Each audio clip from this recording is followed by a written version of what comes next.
Hukum Archimedes adalah hukum yang menyatakan bahwa setiap benda yang tercelup sebagian atau keseluruhan dalam fluida, maka benda tersebut akan mengalami gaya dorong ke atas atau gaya apung. Maka besarnya gaya apung tersebut nilainya sama dengan berat air yang dipindahkan oleh benda tersebut. Makin penasaran kan? Langsung aja kita coba ke praktikum fisika, hukum Archimedes menggunakan kapal selam sederhana.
Setelah kita membuat kapal selam sederhana, selanjutnya kita akan melanjutkan ke praktikum fisika, hukum Archimedes menggunakan kapal selam sederhana ini.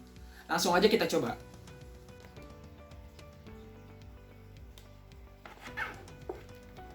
Mula-mula, kapal selam sederhana ini dicelupkan ke fluida. Kondisi pertama, kapal selam tersebut mengalami kondisi mengapung. Pada saat mengapung, keadaan pada kapal selam sederhana tersebut terlihat hanya ada udara dan sedikit air, sehingga menyebabkan gaya apung lebih besar daripada gaya kapal selam. Menurut hukum Archimedes, kapal mengapung dikarenakan massa jenis air lebih besar daripada massa jenis benda.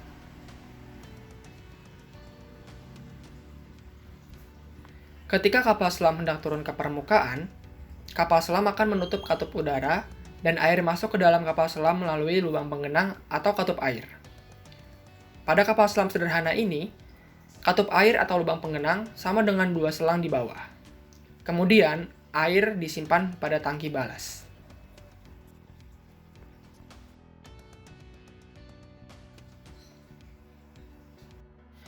Kondisi kedua, setelah kapal selam terisi air, kapal selam mengalami kondisi melayang.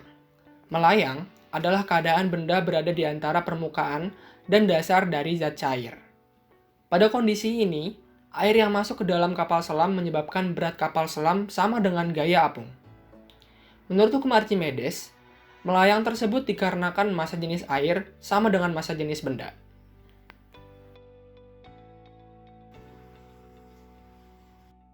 Setelah beberapa lama, air semakin banyak masuk ke dalam kapal selam. Kondisi ketiga, kapal selam dalam keadaan tenggelam. Semakin banyak air yang masuk ke dalam tangki balas, itu menyebabkan berat kapal selam lebih besar daripada gaya apung.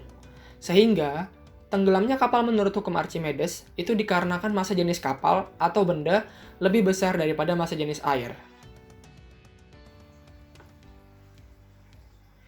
Nah, untuk membuat kapal selam naik ke permukaan atau terapung kembali, kapal selam membuka katup udara sehingga air di dalam tangki balas terpompa keluar dan kapal selam terdorong naik ke permukaan. Pada percobaan ini, saya meniup selang di atas untuk mengeluarkan air pada kapal selam sederhana. Sekian video praktikum fisika hukum Archimedes dengan kapal selam sederhana dari saya. Kurang lebihnya mohon maaf. Wassalamualaikum warahmatullahi wabarakatuh. Kak, udah siang. Kakak bukan ada kelas fisika terapan. Aku ketiduran ternyata.